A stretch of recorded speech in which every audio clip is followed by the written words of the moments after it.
vamos a hablar un poquito de sintomatología, de cuidados en casa de pacientes, casos sospechosos de COVID y cómo evaluamos nosotros los médicos dónde se direccionan los pacientes, si va a hospitalización, va a una unidad de cuidado intensivo o a su domicilio para completar su aislamiento domiciliario. ¿Cuáles son los síntomas entonces más frecuentes del COVID-19? Generalmente es fiebre más una sintomatología respiratoria. Puede ser dolor de garganta, que es la odinofagia, tos, también puede haber falta de aire, o también con otra sintomatología más leve como ser la pérdida del gusto, del olfato, también puede haber trastornos gastrointestinales como las diarreas, náuseas, puede haber dolores musculares. Siguiente, por favor. ¿En qué momento debo ir a la emergencia de la clínica? Ya. Nosotros generalmente vamos a ver más adelante como cuando evaluamos al paciente, ya direccionamos a dónde va a ir. Pero ¿en qué momento debo ir a la emergencia? Generalmente cuando uno presenta las pautas de alarma. Puedo tener falta de aire, hemoptisis, puedo tener, siendo un caso sospechoso, trastornos gastrointestinales como ser de náuseas y diarrea que me lleven igual a una deshidratación, o tener también trastornos neurológicos como una confusión. Entonces, en estos momentos debo ir a una emergencia.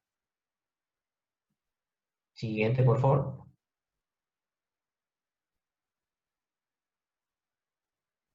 La siguiente diapositiva, exactamente.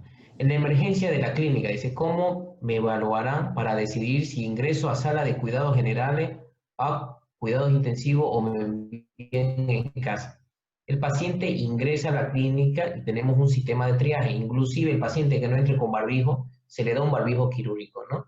Al ingresar al triaje, se ven los parámetros de oxigenación y de acuerdo a la gravedad que tenemos criterios de CURP 65 para ver, que les voy a explicar para dónde va el paciente, si va para hospitalización o para terapia intensiva, ya es direccionado. Entonces, una vez que entra el paciente, que ya el triaje califica ya si se va a urgencia o emergencia, entonces atendido por el médico con equipo de protección personal. Una vez el médico revisa al paciente, empieza a evaluar si hay datos clínicos de una neumonía. ¿Qué quiere decir eso? El médico oculta, entonces trata de hallar hallazgo signos sintomatológicos de una neumonía. Evidentemente pide una tomografía del tórax para ver si encuentra algunos infiltrados en vidrios despulidos que nosotros le decimos, para ver también el compromiso pulmonar que tiene, si tiene más del 50% o no. Entonces, ya aquí ya detecta el médico lo que es datos clínicos y datos radiológicos. Entonces, con esto, este paciente ya se deriva, si tiene una neumonía, ya sea tanto clínica y radiológicamente, es un paciente que tenía una posibilidad de internarse. Entonces, ¿qué hace el médico? Valora los parámetros de oxigenación. Si tiene una saturación de oxígeno mayor o igual de 93, con o sin 5 litros de oxígeno ingresado, el paciente se interna con comorbilidad y mayor de 60 años. Si el paciente tiene síntomas leves, como ser solamente fiebre, que es muy baja, que cede antipirético durante la observación, además de tener una sintomatología muy leve, como ser leve dolor de garganta, paciente joven, se decide mandar a su casa para hacer un aislamiento domiciliario.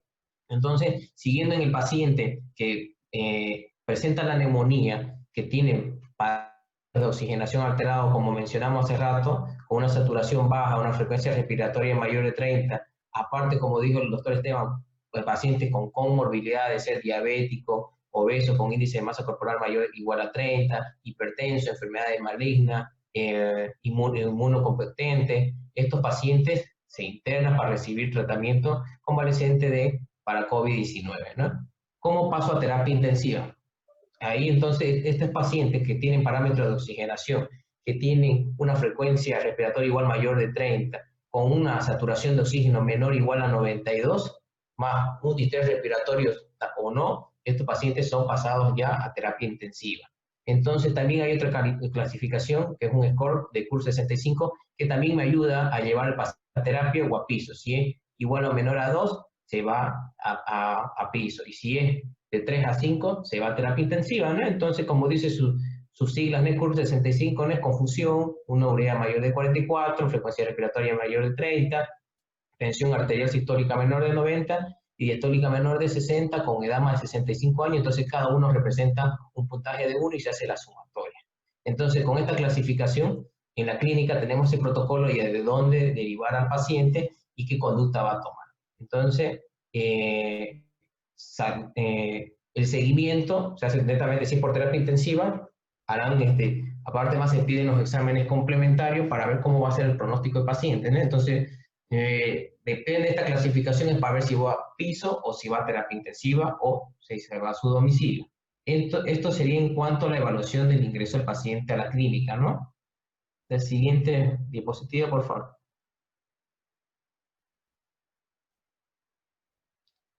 Dice, los pacientes que se van a su domicilio, dice, espectro de síntomas que presentan, tratamiento que siguen y recomendaciones. Ya.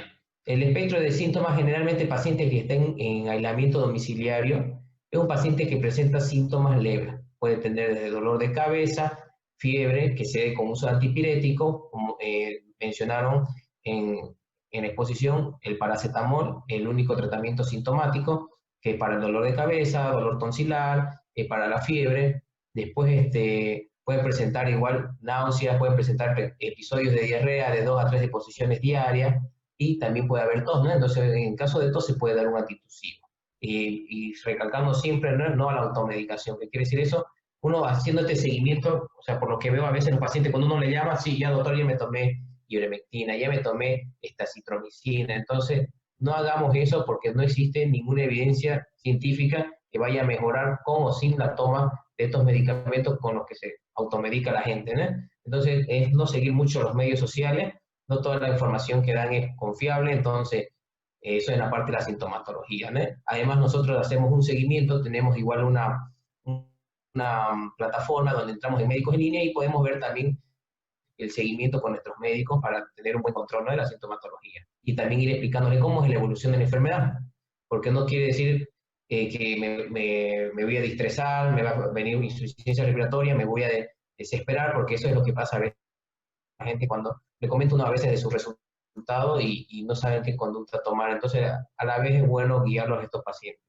Después, tratamientos que siguen, es lo que mencioné hace rato, recomendar más que todo en la casa que tienen que, o sea, cuando el paciente se lo diagnostica un caso sospechoso o un caso de COVID, tienen que tener en el lugar donde se va a hacer el aislamiento un lugar ventilado. Se tiene que colocar alcohol en gel que sean visibles.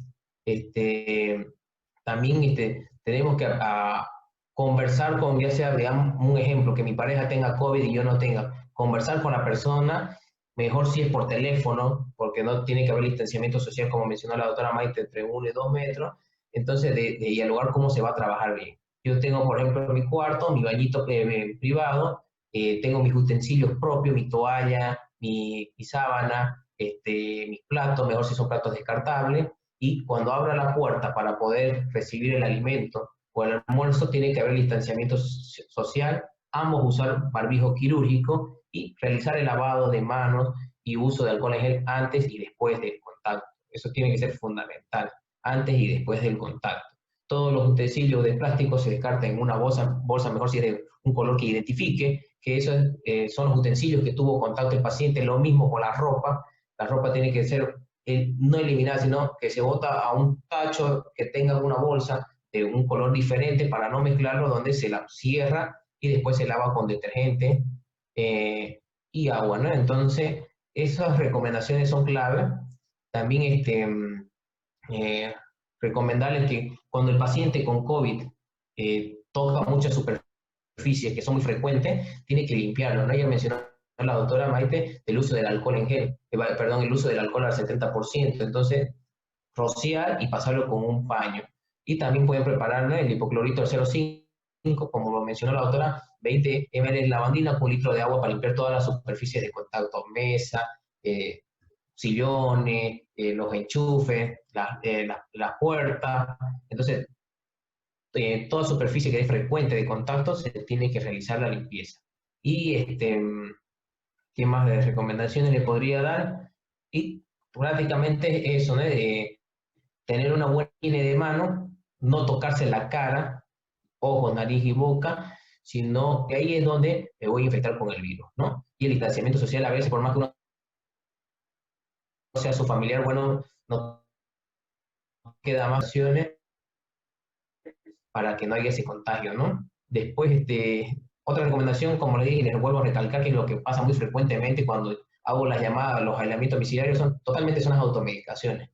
Hidroxicloroquina que terminan en arritmia cardíaca, en uso de ivermectina, de aspirina con hemorragia. Entonces, la recomendación que siempre le digo, no se automediquen y tengan un seguimiento con un médico que sepa cómo llevarlo, sobre todo un internista, para que pueda hacer un buen seguimiento.